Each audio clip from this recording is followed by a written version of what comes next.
इस मंच पर मेरे साथ मौजूद है बंगाल के राज्य भारतीय जनता पार्टी के अध्यक्ष एवं केंद्र में मंत्री आदरणीय सुकांत मजूमदार दा। मैं उनका बहुत बहुत स्वागत करता हूं और अभी जिस विषय पर हम प्रेस कॉन्फ्रेंस करने वाले हैं उस विषय को लेकर उन्होंने जमीन पर आंदोलन भी किया है, युद्ध भी छेड़ा है, न्याय की गुहार भी की है। इसलिए आज मेरे कुछ विषय को रखने के पश्चात बहुत तफसील से उस विषय को माननीय मंत्री जी भी रखेंगे। आज का प्रेस कॉन्फ्रेंस बहुत ही गंभीर मुद्दे को लेकर है। बंगाल में क्या हो रहा है आप में से हर कोई वाकिफ है। बंगाल की परिस्थिति, बंगाल का भ्रष्टाचार, बंगाल में दीदी की दादागिरी, यह आज पूरे भारतवर्ष में ही नहीं विश्व में लोग देख रहे हैं। अभी ऑक्सफोर्ड में जाके ममता बनर्जी ने कहा कि मैं टाइग्रेस हूं। कोई टाइग्रेस कभी भ्रष्टाचार में लिप्त नहीं होता। कोई टाइग्रेस कभी अपने ही बच्चों का भक्षण नहीं करता है। जो वास्तविक लीडर होता है वो कभी पैसा मार करके भ्रष्टाचार के और करप्शन के माध्यम से अपने ही लोगों को नर्क में नहीं भेजता है, उनका जिंदगी, उनके जीवन को नारकीय नहीं बनाता है। मगर बड़े दुख के साथ कहना पड़ रहा है कि ममता बनर्जी एवं उनकी सरकार ने बंगाल में जिस प्रकार से भ्रष्टाचार को अनलीश किया है, भ्रष्टाचार को खुलेआम छोड़ रखा है, आज उसका गाज लाखों लोगों के ऊपर पड़ा है। आप सबने देखा कल सुप्रीम कोर्ट, भारत का सर्वोच्च न्यायालय सुप्रीम कोर्ट ने बंगाल में जो स्कूल भर्ती घोटाला हुआ था, स्कूल भर्ती घोटाला 2016 से 2021 के बीच लगभग 23 से 24 लाख एप्लीकेंट बंगाल के अंदर टीचर और नॉन टीचिंग स्टाफ की पोस्ट्स जो एडवर्टाइजमेंट के माध्यम से निकली थी उसमें उन्होंने अप्लाई किया था। और 2016 से 2021 के बीच लगभग 25,780 से अधिक टीचर और नॉन टीचिंग स्टाफ का रिक्रूटमेंट किया गया था। और उसमें इतने बड़े तादाद में भ्रष्टाचार हुआ था कि इस विषय को लेकर अनेकों लोग कोर्ट में गए थे और उस समय बंगाल में इसे ब्राइब फॉर जॉब स्कैम, पैसा लेकर काम देने वाला scam, bribe for job scam और स्कूल भर्ती घोटाले के नाम से जाना गया। अप्रैल 22, 2024 में कलकत्ता के हाईकोर्ट ने बड़ा स्पष्ट निर्णय दिया। उन्होंने यह निर्णय दिया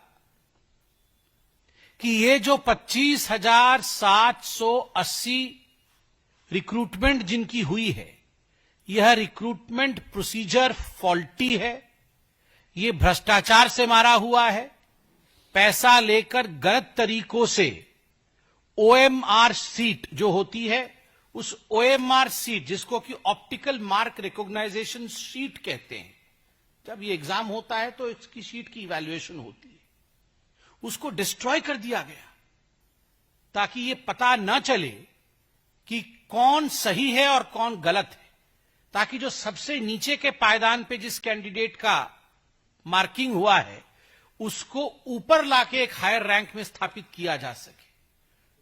जो टॉपर नहीं है उसको टॉपर बना दिया जाए, जिसने क्वालिफाई नहीं किया और ओएमआर शीट में कोई भी प्रश्न का उत्तर नहीं दिया उसको किस प्रकार से रिक्रूटमेंट दे दिया जाए पैसे के बल पर। तो कलकत्ता हाईकोर्ट ने 22 अप्रैल 2024 में स्पष्टतः कहा कि इसे खारिज किया जाए, दूसरी बार अपॉइंटमेंट प्रोसेस शुरू की जाए और सबसे बड़ी बात सीबीआई की जांच हो। सीबीआई की जांच हो। आप याद करिए उस समय किस प्रकार ममता बनर्जी और उनके जो साथी हैं टीएमसी के सीबीआई के खिलाफ, ईडी के खिलाफ अनर्गल बयानबाजी कर रहे थे। सीबीआई कैसे राज्य में प्रवेश नहीं करे और ये जो इंडी अलायंस वाले हैं सब भ्रष्टाचारी। ये सारे भ्रष्टाचारी मिलकर हम कर्नाटक में सीबीआई को घुसने नहीं देंगे, हम बंगाल में सीबीआई को घुसने नहीं देंगे, जहां कांग्रेस शासित राज्य या इंडी के गठबंधन के लोग हैं वहां सीबीआई नहीं घुसेगी। क्यों नहीं घुसेगी? क्योंकि वहां हम डाका डालेंगे, हम वहां चोरी करेंगे और हमारी चोरी सीना जोरी के दम पर होगा, कोई हमें पकड़ने की हिम्मत नहीं करेगा। और कल सुप्रीम कोर्ट ने chief justice of India Sanjeev Khanna और जस्टिस संजय कुमार की बेंच ने अपना फाइनल जजमेंट सुनाया। जब हाई कोर्ट ने यह जजमेंट दिया था खारिज करने का, तो 126 एप्लीकेंट गए थे सुप्रीम कोर्ट में अपना एप्लीकेशन दायर करने के लिए, अपील दायर करने के लिए कि हाई कोर्ट के इस जजमेंट को खारिज कर दिया जाए। उसमें से एक एप्लीकेंट वेस्ट बंगाल की सरकार भी थी। सरकार ने कहा नहीं, ये हाईकोर्ट गलत बोल रही है, ये हाईकोर्ट हमारे एजुकेशन सिस्टम को ध्वंस करना चाहती है, तो हाईकोर्ट के इस फरमान को, हाईकोर्ट के इस डिसीजन को खारिज कर दिया जाए। सोचिए, ऐसा बोला था वेस्ट बंगाल की सरकार ने। सुप्रीम कोर्ट ने उस समय स्टे ऑर्डर दिया कि ठीक है, अभी स्टे करिए, हम पूरे तफसील से स्टडी करेंगे।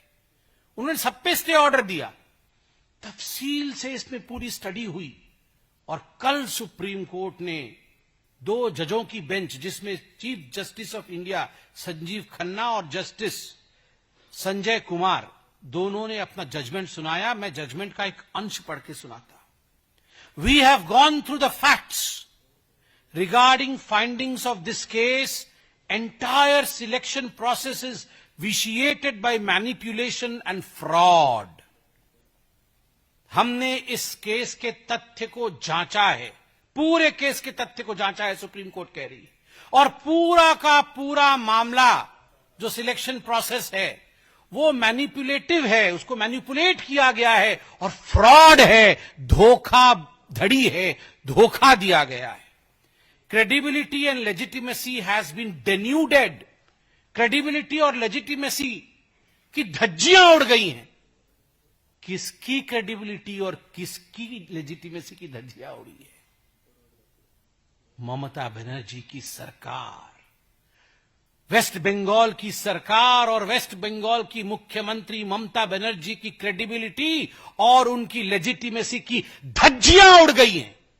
यह सुप्रीम कोर्ट ने कहा है, ये कोई भारतीय जनता पार्टी नहीं कह रही। No reason to interfere in the high court judgment. Supreme court ने कहा कोई कारण नहीं है कि जो हाईकोर्ट की जजमेंट है उसमें हम इंटरफियर करें। हाईकोर्ट ने ठीक कहा है, tainted candidates must be terminated. 23 lakh से 24 लाख युवकों ने, युवतियों ने दिन रात पढ़ाई करके एप्लीकेशन भरा कि हम टीचर बनेंगे, नॉन टीचिंग स्टाफ में जाएंगे, हमारा जीवन आगे बढ़ेगा, बूढ़ी मां बाप को हम पालेंगे। और अंततः आपने पैसे लेकर 5 से 15 लाख रुपए तक या उससे ज्यादा पैसे लिए गए, मैं उस पर भी आऊंगा, एक एक कैंडिडेट से, और पैसे के दम पर आपने ये जो भर्ती किया है, ये टेंटेड कैंडिडेट्स को टर्मिनेट करना होगा, ये सुप्रीम कोर्ट ने कहा। Appointments were result of cheating and fraud. ये जो अपॉइंटमेंट हुआ है ये चीटिंग और फ्रॉड के नतीजे से हुआ है, धोखेबाजी से की गई है। ये सुप्रीम कोर्ट ने कहा है, ये कोई भारतीय जनता पार्टी नहीं कह रही है। आप सोचिए, अगर किसी और मुख्यमंत्री के लिए ऐसे शब्दों का उच्चारण डिस्ट्रिक्ट कोर्ट भी कर दी होती तो हाय हंगामा मच जाता। राहुल गांधी पजामा और टी शर्ट में ही आ जाते पार्लियामेंट। वो आए भी थे शायद कल परसों। वो पजामा टी शर्ट में आके बोलते डेमोक्रेसी खत्म हो गई, हत्या हो गई डेमोक्रेसी की, मुख्यमंत्री को गिरफ्तार करो, अरेस्ट करो, हिटलर है। कहां है भैया राहुल गांधी? कहां हो आप? कहां है ये इंडी वाले? आओ ना। ये डिस्ट्रिक्ट कोर्ट ने नहीं, सुप्रीम कोर्ट ने बताया है। और ऐसे रिक्रूटमेंट स्कैम्स के लिए याद करिए, हरियाणा में पूर्व में मुख्यमंत्री जेल गए हैं, जेल। दीदी जेल जाएंगी, अलबत्त जाएंगी। हिंदुस्तान में कानून का शासन है और एक बार हमारी सरकार बनेगी बंगाल में, the full force of law will come upon Mamata Banerjee. पूरा फोर्स जो कानून का है, नैतिकता का है, भारत के संविधान का है, उसके मुताबिक जिन लोगों ने हजारों लाखों लोगों के जीवन को नारकीय बनाया है, उनको दुख दिया है, प्रताड़ना दी है, वो जेल के सलाखों के पीछे होने ही चाहिए। मैं आज न्यूज में देख रहा था, कितने लोग रो रहे हैं, कितनी टीचर्स रो रही हैं, उनका घर बर्बाद हो रहा है। ये जो अभी लगभग 26,000 लोग निकाले जाएंगे, क्या लगता है आपको, अगर भ्रष्टाचार के माध्यम से भी जो टेंटेड हैं उनको भी रखा गया हो, तो उनकी जिंदगी पर भी क्या गुजर रही होगी? क्योंकि ये सारी घपलेबाजी, घोटालेबाजी ममता बनर्जी की सरकार ने किया है, इसलिए लाखों लोग आज परेशान हैं। ममता बनर्जी जी से आज हम सब डिमांड करते हैं कि जो 25,750 लोगों की तनख्वाह बंद होगी, ममता बनर्जी टीएमसी के फंड से, सीएम रिलीफ फंड से उनका भरण पोषण करे और उनको सैलरी दे, उनको सैलरी दे और उनका भरण पोषण करे। और ममता बनर्जी ने कल कहा है सुप्रीम कोर्ट के इस जजमेंट के पश्चात कि ह्यूमैनिटेरियन ग्राउंड में, ऐसे ह्यूमैनिटेरियन तो ग्राउंड तो वो समझती ही नहीं, ह्यूमैनिटेरियन ग्राउंड पे मैं सुप्रीम कोर्ट की जजमेंट को नहीं मानूंगी। I will not comply by the orders of Supreme Court. मैं नहीं मानती हूं, मैं खारिज करती हूं सुप्रीम कोर्ट के ऑर्डर को। मेरा सुप्रीम कोर्ट से भी सविनय निवेदन है कि ऐसे विषयों को सुओ मोटो उठाना चाहिए और contempt of court Mamata Banerjee और तृणमूल कांग्रेस की सरकार पर लगना चाहिए। किसी मुख्यमंत्री की हिम्मत हो सकती है ऐसे, वो सुप्रीम कोर्ट के लिए कहे कि हम सुप्रीम कोर्ट के ऑर्डर को नहीं मानेंगे? दिस इज हिटलरशिप, ये होता है डिक्टेटरशिप, ये होता है हिटलर बनना। जब कोई व्यक्ति उठकर कह दे कि मैं सुप्रीम कोर्ट को नहीं मानती, मैं सुप्रीम कोर्ट के जजमेंट को नहीं मानूंगी, ये होता है डिक्टेटरशिप। और इसलिए इस तालिबानी डिक्टेटरशिप शासन के खिलाफ आज बंगाल की जनता को एक होने की आवश्यकता है। याद करिए, वो पार्थ चैटर्जी, सब लाया हूं मैं, वो पार्थ चैटर्जी जो गिरफ्तार हुए थे 2022 में, उस समय वो पार्थ चैटर्जी स्टेट के एजुकेशन मिनिस्टर थे। और स्टेट के एजुकेशन मिनिस्टर के साथ साथ कौन कौन गिरफ्तार हुए थे? एमएलए मानिक भट्टाचार्य, एमएलए जीवन Krishna Saha, TMC leader Shantanu Kundu, TMC leader quintal Ghosh, सबसे मुख्य पार्थ चैटर्जी। मगर मेरे से भी गलत उच्चारण हो गया, सबसे मुख्य पार्थ चैटर्जी नहीं, पार्थ चैटर्जी का जो अरेस्ट मेमो है, मुझे पता नहीं आप में से कितने लोगों ने पार्थ चैटर्जी का अरेस्ट मेमो पढ़ा है। पार्थ चैटर्जी ने अपने अरेस्ट मेमो में लिखा है, your guardian and your relative, जिसके कहने पर आप काम करते हैं, उन्होंने लिखा है अपने हैंडराइटिंग से ममता बनर्जी, ममता बंदोपाध्याय, हमार गार्डियन। आप सोचिए, पथप्रदर्शक ममता बनर्जी, আমার গার্ডিয়ান মমতা ব্যানার্জি, আমার रिश्तेदार, আমার रिलेटिव ममता बनर्जी, ममता दीदी, ये उनके अरेस्ट मेमो में लिखा हुआ है। आप जाके देखिए अरेस्ट मेमो। अरे जो पथ प्रदर्शक है, जो मार्गदर्शक है, जिसके कहने पर आपने ये घोटाला किया, वो पार्थ चैटर्जी जेल के अंदर है, तो दीदी जेल के अंदर क्यों नहीं? ये फोटो देखिए, ये पार्थ चैटर्जी, पार्थ चैटर्जी के साथ जो मोहतरमा खड़ी है उनका नाम अर्पिता घोष है। आप सब जानते हैं अर्पिता घोष उनकी एसोसिएट थी। और ये जो नोटों की गड्डी 2 बार रेड हुए और कुल मिलाकर के 49 करोड़ रुपया, अर्पिता मुखर्जी, ये अर्पिता मुखर्जी उनकी एड है, क्लोज एड। अर्पिता मुखर्जी के घर में भी रेड हुए, अनेकों और जगह रेड हुए। 49 करोड़ रुपए ईडी ने रिकवर किया इस रेड में। आप अभी जो मैंने बताया अरेस्ट मेमो में क्लोज रिलेटिव एंड मार्गदर्शक, देखिए ये दोनों मार्गदर्शक से मार्गदर्शन ले रहे हैं। आप देखिए फोटो अच्छे से देखिए, इसको छापिए भी। ये देखिए क्या करना होगा, पूछ रही हैं दीदी से पार्थ जी पूछ रहे हैं, दीदी बोल रही है सब घोटाला करो, सब घोटाला करो, ये पैसा टीएमसी में जमा करो। यही बात हो रहा है। यहां देखिए, ये देखिए, वही चल रहा है दोनों के बीच खुसुर फुसुर, किस प्रकार करोड़ों रुपए हथियाया जाए। ये दोनों देखिए जरा, गार्डियन एंड क्लोज रिलेटिव दोनों की फोटो, और ये देखिए जनता की गाढ़ी कमाई और जनता की गाढ़ी कमाई के क्या यहां हश्र किया गया है। अरे ऐसे तो हमारे घर में झाड़ू मारेंगे तो गंदा कागज भी इतना नहीं निकलेगा, मतलब अभी गंदा कागज भी इतना नहीं निकलने वाला है। और हम लोग सब पॉलिटिकल लोग हैं, हमारे घर कई अखबार आते हैं, हम अखबार का ढेर भी लगा देना 1 महीना का तो भी इतना नहीं लगेगा। और ये सब 2-2 हजार रुपए के नोट है, आप देखिए जरा, 49 करोड़, और न जाने कितने कितने कहां छुपा रखे होंगे, इलेक्शन में बांट दिए होंगे। और ये किसकी खून पसीने की कमाई है? ये वो जो 24 लाख एप्लीकेंट आए थे, उन 24 लाख एप्लीकेंट की खून पसीने की कमाई है, खून पसीने की कमाई। मुझे अब सिर्फ इतना कहना है कि Mamata Banerjee has no right to stay in power now. Mamata Banerjee को कुर्सी छोड़ना होगा, ममता बनर्जी को रेजिग्नेशन देना ही होगा। वो ह्यूमैनिटेरियज्म की बात करती है, मानविकता की बात करती है, मां माटी मानुष की बात करती है। अगर उनमें इतना भी तनिक भर भी कहीं सेंस ऑफ रेस्पॉन्सिबिलिटी बाकी है तो तुरंत आज के आज ममता बनर्जी को रेजिग्नेशन दे देना चाहिए, नंबर 1। नंबर 2, स्पष्ट रूप से हम कहना चाहते हैं, जिन लोगों को निकाला जाएगा उन लोगों को तनख्वाह देने का काम ममता बनर्जी की सरकार करे।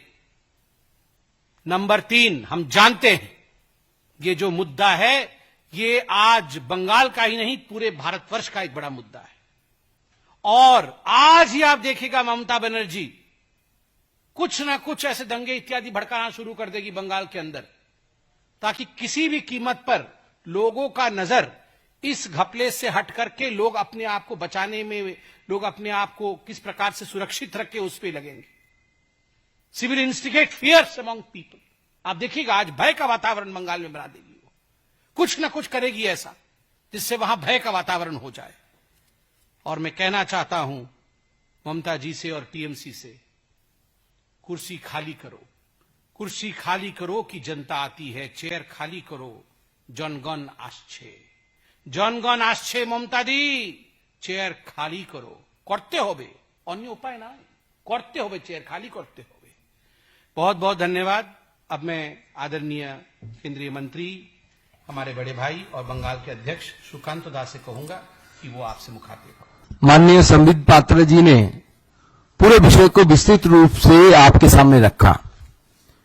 कल इस घटना घटने के बाद, यानी सुप्रीम कोर्ट के आदेश आने के बाद, ममता बनर्जी मीडिया के सामने आई और सबको दोषारोपण किया, सबको दोष दिया। सुकांत मजूमदार से लेकर सीपीएम के नेताओं से लेकर जज को लेकर जुडिशियरी को लेकर, जैसे संबित पात्रा जी ने बताया कि क्वांटम ऑफ कोर्ट की हद तक, और वो भी एपेक्स कोर्ट ऑफ इंडिया, उसकी क्वांटम तक वो चले गई।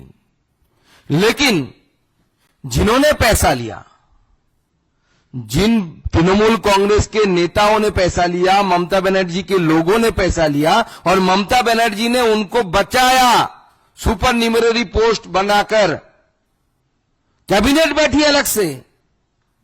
यानी अगर स्कूलों में 1000 टीचर चाहिए तो जो लोगों को, टेंटेड लोगों को लिया गया, उनको बचाने के लिए 1000 से ऊपर 1500 पोस्ट क्रिएट किए गए, कैबिनेट बैठी थी।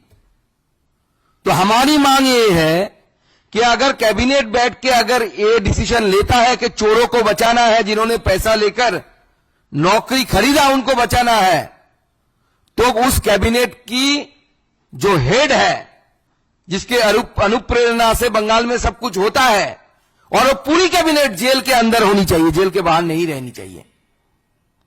क्योंकि पूरी तरीके से दर्शाता है कि इस कैबिनेट ने चोरों को बचाने के लिए काम किया। और ममता बनर्जी बचा सकती थी। देखिए, ये जो 26,000 लोग, लगभग 25,752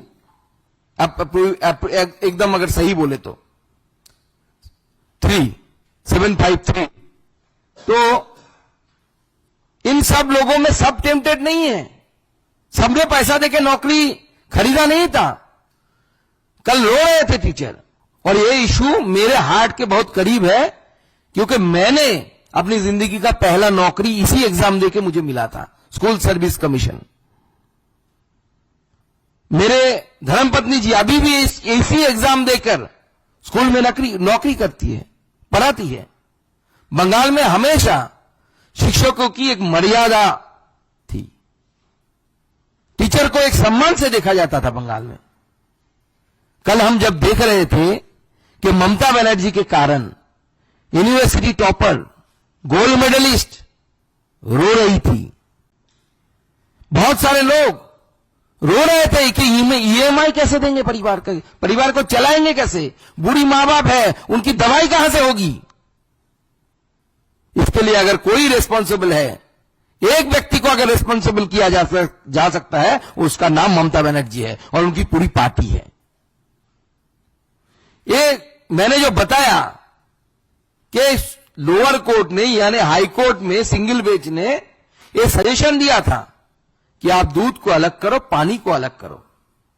यहां तक कि हाई कोर्ट ने यह भी बोला था कि लगभग 5,000 अराउंड जो दागी है, मतलब जिन्होंने पैसा देकर नौकरी खरीदा, बाकी लोग सही है एकदम, अपने परिश्रम से पढ़ाई करके उन्होंने ये नौकरी जुटाई थी, अपने पुरुषार्थ पर उनको नौकरी मिला था। लेकिन ममता बनर्जी के जो एडवाइजर थे, उन्होंने उनको एडवाइस दिया कि आप अगर बचना चाहती है तो, अगर तृणमूल कांग्रेस के नेताओं को जिन्होंने पैसा लिया हाथ फैलाकर, उनको बचाना चाहते हैं तो दूध और पानी को आप मिला दो। तो दूध और पानी जब मिल जाएगा, कोर्ट इसको डिफरेंशिएट नहीं कर पाएगी, अलग नहीं कर पाएगी, तो कोर्ट बोलेगा ठीक है, जो हो गया उसको रहने दो। अब पासा उल्टा पड़ गया है।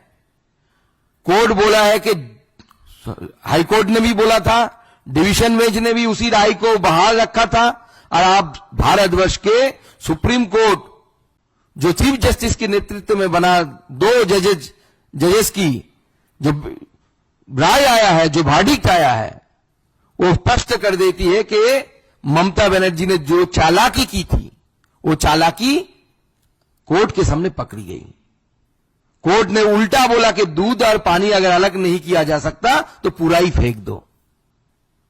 लेकिन इस जो वर्डिक्ट आया है, इस वर्डिक्ट में हमारा सिर्फ इतना ही सवाल है कि लगभग 20,000 से ऊपर लोग जिन्होंने परिश्रम करके जिनको नौकरी मिला, उनका कोई दोष होने के बावजूद उनका नौकरी जा रहा है।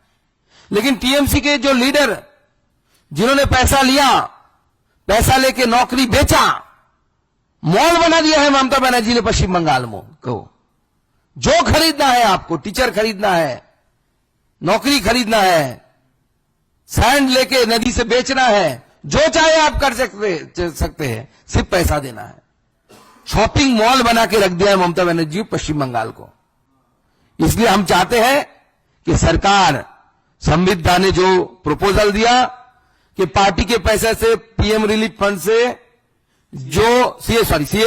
से जो योग्य है उनको पैसा देने की काम किया जाए, सीएम रिलीफ फंड से और टीएमसी की पार्टी से, क्योंकि पैसा टीएमसी की पार्टी के पास गया है।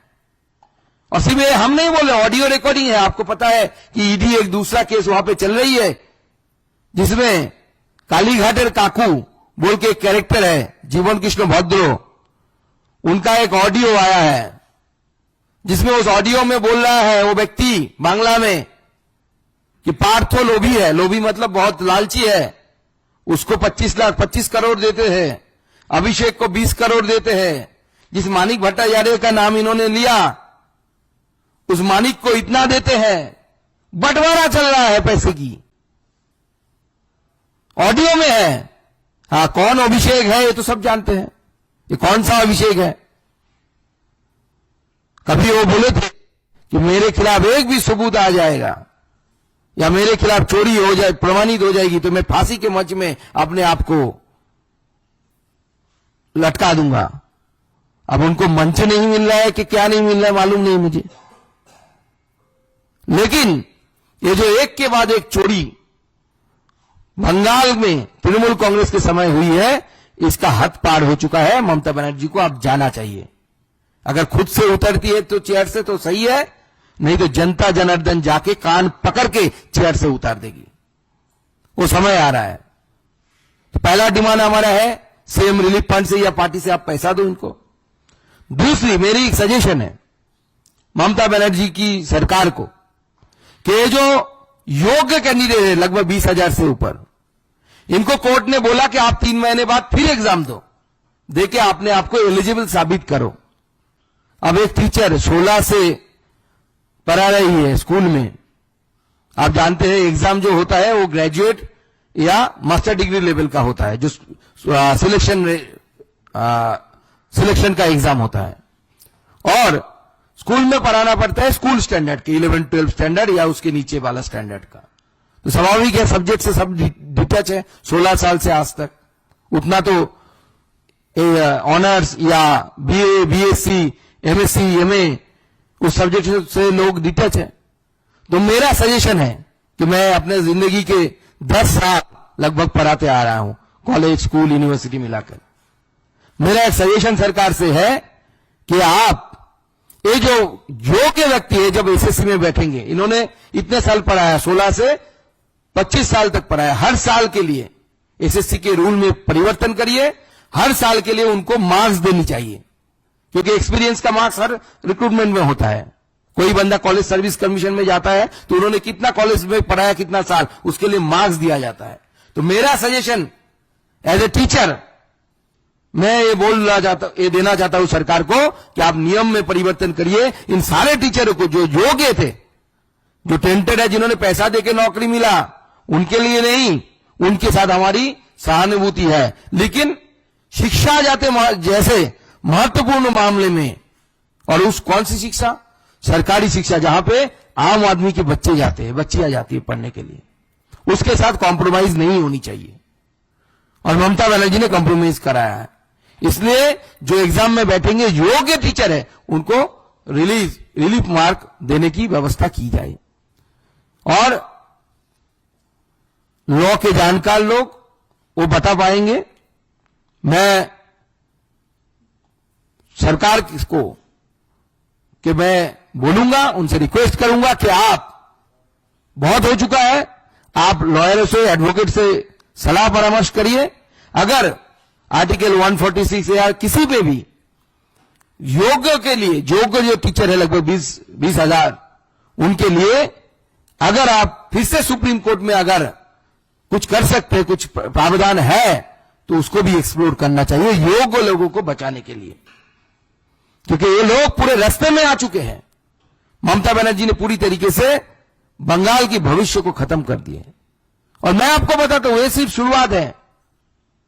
8 तारीख को दूसरा केस खुलने वाला है, मतलब जो सुप्रीम कोर्ट ने स्टे ऑर्डर लगा के रखा है, जिसमें फिर से विचार होगा कि कैबिनेट में, जो मैं बात पहले ही बताया, कैबिनेट ने जो सुपर न्यूमररी पोस्ट क्रिएट किए हैं, इसके लिए फिर से कोर्ट सुनवाई करेगी।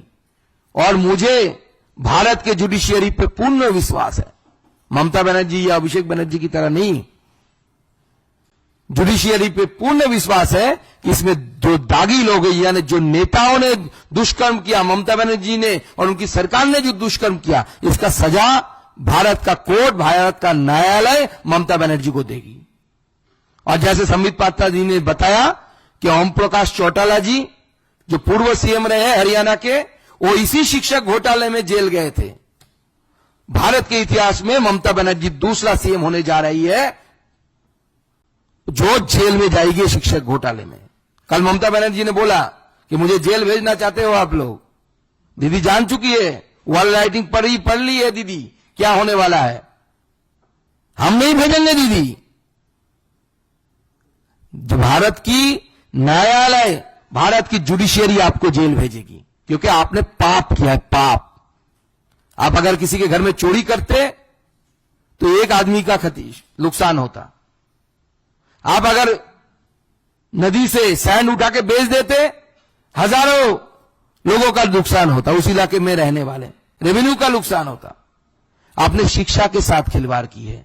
जनरेशन आफ्टर जनरेशन पश्चिम बंगाल की इसके लिए भुगतेगी, और इसके लिए कोई अगर जिम्मेदार है तो ममता बनर्जी जिम्मेदार है, और ममता बनर्जी की इसकी सजा मिलनी चाहिए।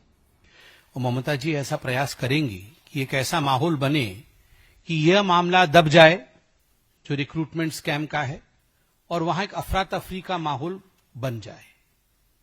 मगर कानून अपना काम जरूर करेगी, हम सब सजग रहेंगे।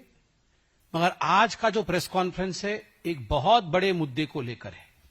हम इससे अभी डिविएट नहीं होंगे, किसी और मुद्दे पर हम जवाब नहीं देंगे, क्योंकि हजारों लाखों लोगों के जीवन को लेकर खिलवाड़ चल रहा है। और केवल ये प्रेस कॉन्फ्रेंस हिंदुस्तान की जनता तो देख ही रही है, मगर आप सोचिए किस शिद्दत के साथ आंसू बहाते हुए बंगाल में टीचर्स, स्टूडेंट्स, पेरेंट्स इस प्रेस कॉन्फ्रेंस को देख रहे होंगे उम्मीद के साथ। इसलिए मैं आपसे भी निवेदन करूंगा कि आज और किसी मुद्दे पर नहीं, हमारा भी संशय है कि जरूर वो कुछ ना कुछ ऐसा काम करेगी, दंगा फैलाने की कोशिश करेंगी। उसके लिए वो बहुत जानी जाती हैं, ट्रैक रिकॉर्ड ऐसा है।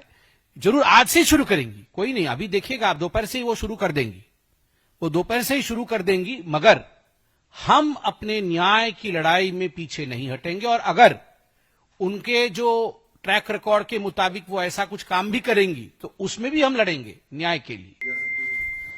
देखिए, सॉरी, आपने सुकांत दास से पूछा, मैं जवाब दे रहा हूं, बिकॉज केंद्रीय मंत्री है, बट यहां बैठे हुए हैं बंगाल के अध्यक्ष के नाते और बंगाल के कद्दावर नेता और एमपी के नाते। यहां वो केंद्रीय शिक्षा मंत्री के नाते बैठकर इस विषय पर जवाब देने के लिए नहीं बैठे हैं, मैं स्पष्ट कर दूं। और दूसरा विषय, इस पर जवाब ममता जी और उनके कैबिनेट का है। घोटाला उन्होंने किया है, किस प्रकार उसे वो संभालेंगी और लोगों के जान को बचाएगी, उसका जवाब वो दे। सीएम रिलीफ फंड से पैसा जारी करे, और टीएमसी के पास नोटों की गड्डियों की कमी नहीं है, वो नोटों की गड्डी को निकाले, और अब जहां से छीना था पैसा, वो पैसा उन तक पहुंचाए। 2 दिनों से भारत के सदन में जो इतिहास रचा गया है, चाहे लोकसभा हो चाहे राज्यसभा हो, वक्फ अमेंडमेंट बिल 2025 जिस प्रकार से दोनों सदनों में पारित हुई है, और एक बहुत सघन चर्चा के पश्चात, एक बहुत गतिशीलता के साथ, मैं कहूंगा, मैं धन्यवाद देना चाहता हूं माननीय नरेंद्र मोदी जी का, जो हमारे आदरणीय यशस्वी प्रधानमंत्री है, जिन्होंने हमेशा रिफॉर्म्स की बात की है। मैं धन्यवाद देना चाहूंगा हमारे गृह मंत्री आदरणीय अमित शाह जी को, जिन्होंने नीर क्षीर, दूध और पानी को अलग अलग किया, और जो सत्य था उसको सदन के दोनों पटलों पर इतने सुंदर तरीके से रखा कि किसी प्रकार का भ्रम देश के किसी भी कोने में, किसी भी जाति, धर्म और संप्रदाय में ना फैले। और मैं धन्यवाद देना चाहूंगा किरण रिजिजू जी को, जिन्होंने इस पूरे विषय को बहुत अच्छे तरीके से प्रतिपादित किया। This only shows that the Narendra Modi government firmly stands with reform and resolve. Reform, resolve and responsibility, these 3 R's. This is what Narendra Modi government stands for. Thank you.